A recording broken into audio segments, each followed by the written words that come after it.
big applause for Joey Diaz. Yeah.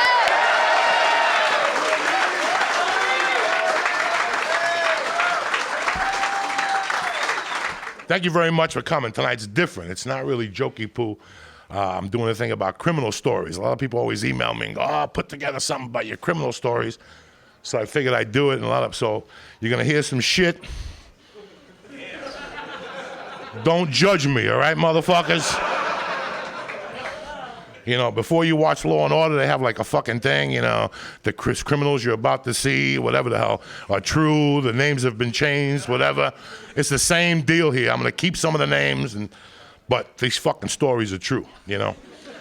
You know, in November of '87, I was out of my mind, you know, and I kidnapped somebody. Yeah, I kidnapped somebody. I told you, you're going to hear some crazy shit here. But see, most of America thinks kidnapping is I take you home and I write a note to your mother and I want money, and then they negotiate back and forth. The cocksucker's only worth 25 cents. And that's not kidnapping. That's on a grand scale. Kidnapping is when you move a person from one dwelling to another without them wanting to do it. So if I put a gun in your stomach and move you from the bedroom to the kitchen, even if I don't shoot you, it's kidnapping. Then there's levels like anything else. 1, 2, 3. I'm not a fucking law major. I didn't even know this was what it was. I'm living in Boulder, Colorado, and I'm selling cars. I'm going to University of Colorado, and I'm doing great. I'm snorting blow, you know, I'm smoking dope. I'm working out, and I'm making money, and I don't even know what the fuck happened. Also, next thing you know, I get caught up with this guy. I was going to sell some other guy coke, and I was going to rob that guy. You follow? This is how it started. This is why, what a tangle web we weave when we tangle to deceive, whatever the fuck it is. Because this guy comes to me and he goes, my roommate has 2 kilos of coke. I'm going to rob it from him and I'm going to sell it at wholesale and I'm going to split because he had a warrant out for his arrest. So he was going to move to Arizona and start new money. At this time, this is Boulder, Colorado. This is Boulder 30 years ago where it was nice white people with sandals on. That's it. I stuck out like a sore fucking thumb. You follow me? But I made it work for me, you know what I'm saying? I worked on the accent, the whole thing. And I was gonna jump this guy. I was like, listen, this guy's gonna rob somebody. Why don't I fucking rob him, take the coke, sell it in New York, and come back? Fuck him. So I knew I called some of my buddies in Jersey and New York, and they couldn't fly real quick. Like, I had to do this in 2 days. So I went with this biker dude that I knew from the car wash. You know, he had a pit bull, he had the fucking car, the tattoos. I figured, you know, he's ready. He was bald, the steroids. He was telling me about machine guns and shit. I go, this guy will do it. So I try to talk to him. Meantime, I just ran it by him. He comes back to me and he goes, listen, bro, we need that heist. He goes, I'm dating the stripper. I'm in love. He goes, she's living with me, but she won't fuck me. Because she's married and she's Catholic. So while she's married to this other guy, she won't fuck me. I go, wait a second. She dances nude. They give you bottles to drink there. She gives you lap dances with her pussy out, no shorts. This ain't Hooters. This is straight up monkey in your face. And she's worried about Catholicism at this point in the fucking game. But he bought into it, and I'm like, oh, this guy's gonna be a fucking beauty, you know what I'm saying? So the day comes, I go pick up this Vela guy, and I gotta lie to him, like, we're gonna go to this house to sell your coke to this fucking dude. He's got the cash. He shows me the coke. He shows me a drawer full of cash and this other container of coke, and it was like an ounce and a fucking thing, and there was like $1,800 worth of cash, and I make the kid go to this guy Tidwell's house, and his mother owned the house, but there was no furniture in there, and we go inside, and the fucking kid rips out a fucking gun, like, and he's trying to rob the both of us now. I'm like, you motherfucker. So I'm like, what are you doing? And he couldn't rob me because he didn't know where the coke was. See, I knew where the fucking blow was. See, that was my ace in the fucking hole. That's how I roll. So I said, you ain't robbing me, bitch. We're doing this together. You're trying to double cross me. And I used to live in Colorado. In Colorado at the time, you could just go into a fucking 7-Eleven and buy a gun. You didn't need all you needed was a driver's license, if that. Like, if the guy wasn't on the phone, he'd just write you up and give you the fucking gun. You know, oh yeah, come again.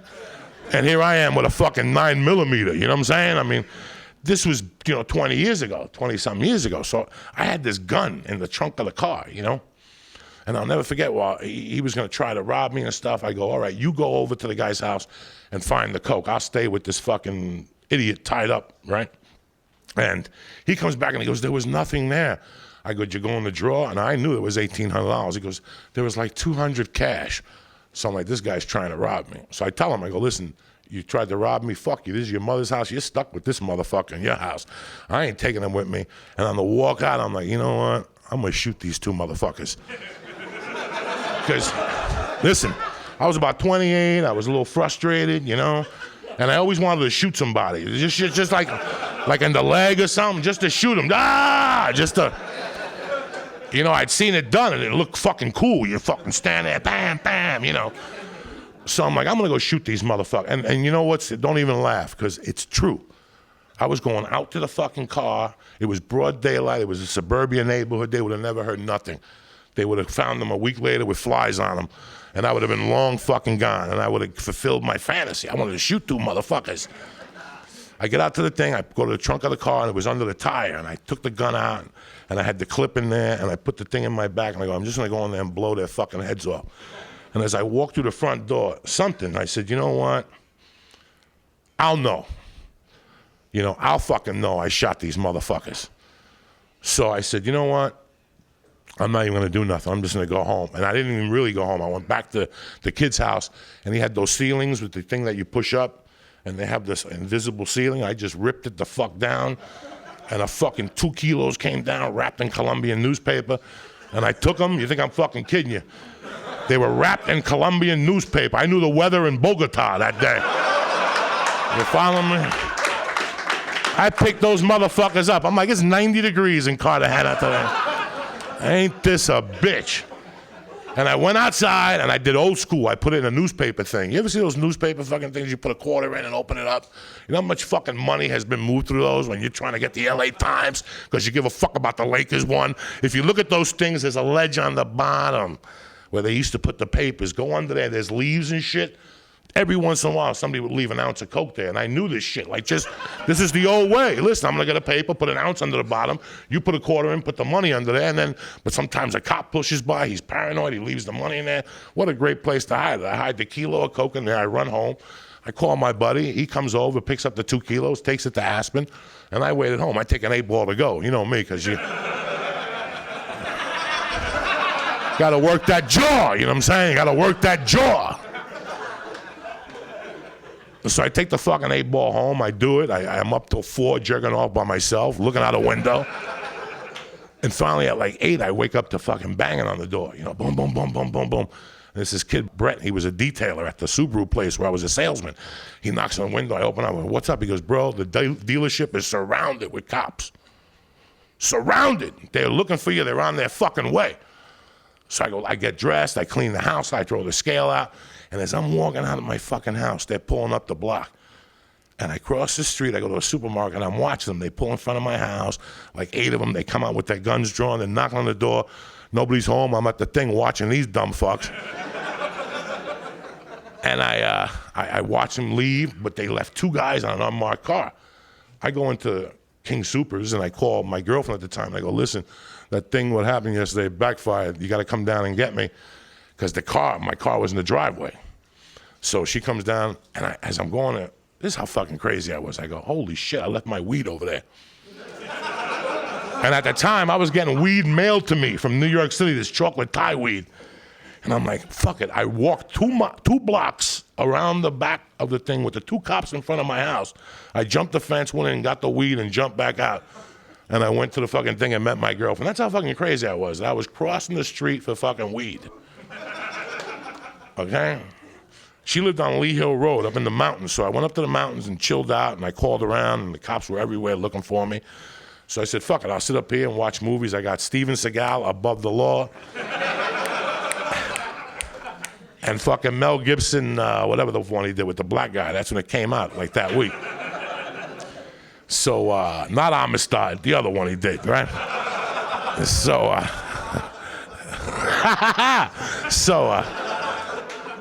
I'll never forget I had to go get those videos, and I was across from an Albertsons.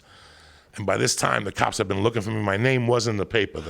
That what happened was, Tidwell, the genius that he was, takes the idiot fella that we kidnapped and puts him in the trunk of a car and drives into the bus station in downtown Denver to put him on a bus. But on the way to the station, guess what he did? He forgot to put the headlights on. He gets pulled over. The cop asks for license registration. All you hear is, and fucking banging out of the back trunk. They open up the trunk and here's fucking the guy handcuffed and he's like, Joe Diaz did it. You know, so now that's what can you imagine the luck? So I was doomed from the beginning. So I remember calling the police station going, yeah, this is Joey Diaz, and they put me on hold. They were trying to trace the call, you know what I'm saying? I'm ahead of this fucking shit. I've been watching TV for years, motherfucker. So I hang up, I call back, like, you gotta be on hold. I hang up. Finally, I call them, they're like, where are you? And I go, I was in front of a Kmart. I go, I'm at Albertsons. And they go, sit right still. So I hang up the phone. I'll never forget, within minutes, fucking cop cars just pulling up, and they're running into Albertsons. Meanwhile, I'm at Kmart watching this whole fucking thing go down. I get in my car. I'm like, I'm going to have to turn myself the fuck in, you know?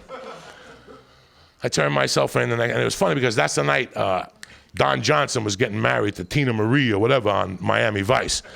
It was a Friday night. I had to turn myself in, and I remember telling my girlfriend, "Go, listen, drive me down there. I'll be out by the wedding because I wanted to see Don Johnson get married on Miami Vice."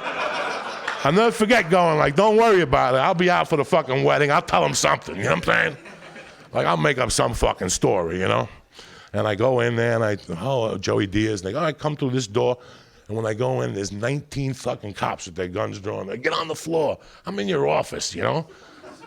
They pick me up. They got a sheet of paper. You're charged with kidnapping 1, kidnapping 2, aggravated robbery, accessory to a felony, and crime of violence. I'm like, what fucking kidnapping? What are you talking about? This was no kidnapping. I didn't fucking call his uncle or nothing. What are you talking about? And all of a sudden they went into the history lesson of kidnapping and George Washington and, you know, and I'm sitting there going, what the fuck? And my bail is $50,000. I'm not even worried about that. I'm worried about the wedding. You follow me? I'm like, you motherfuckers ruined my wedding with Don Johnson tonight. They put me in a cell. It takes me a month to bail out. I bail out. You know, I try to get my life together. I move in with a guy to move away from what I was doing, and the guy's the biggest coke dealer in fucking Boulder. The guy I'm living with, he's from Jersey. He's like, yeah, I drive a cab. Bitch. So it was funny because I kept pushing the sentencing date because I knew that the victim would disappear. He was this crazy. You know, I wasn't going to kill him at this point. He was just this crazy. The other guy, the biker, he was in jail.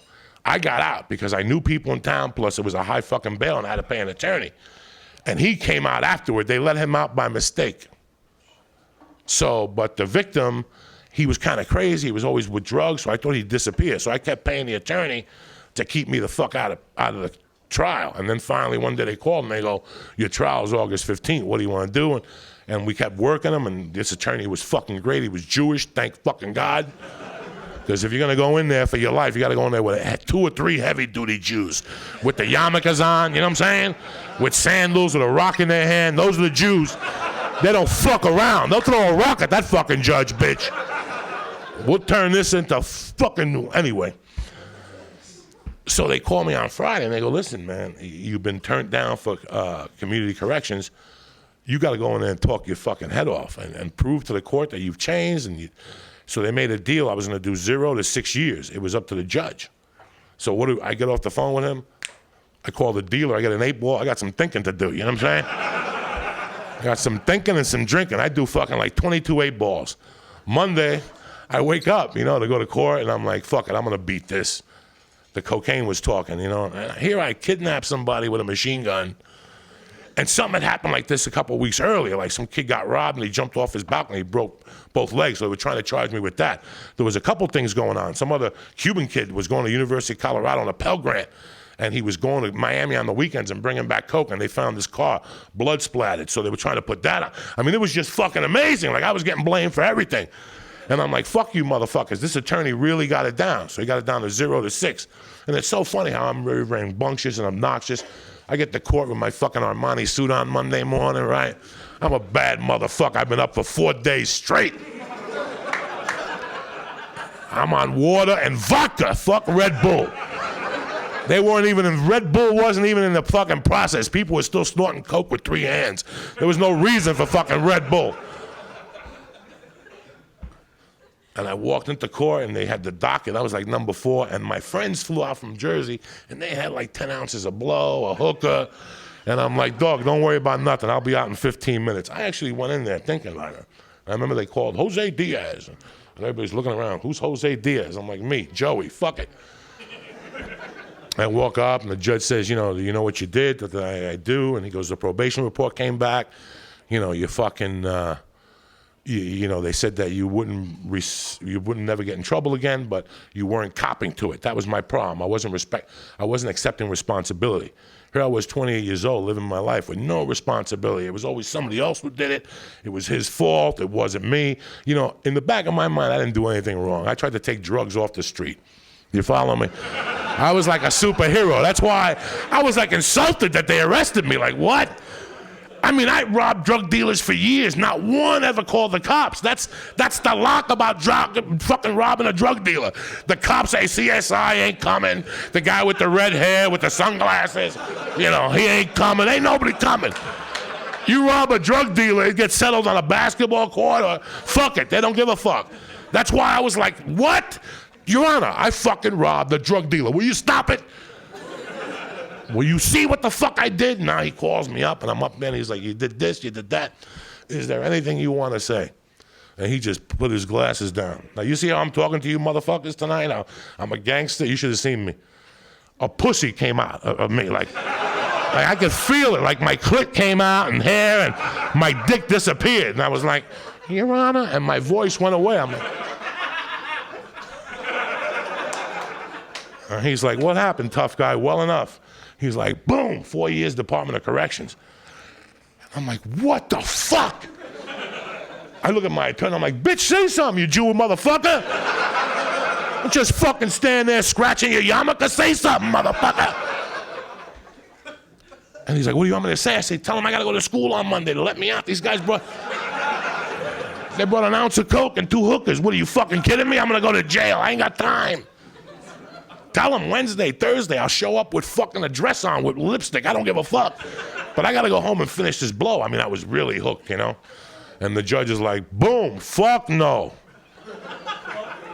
Jew, shake his hand. It's done. He shook my hand. I remember turning around to go on a hug like my fucking wife, a girlfriend at the time, and my friends. I had that little tear in my eye like the Indian. Remember when they threw litter in?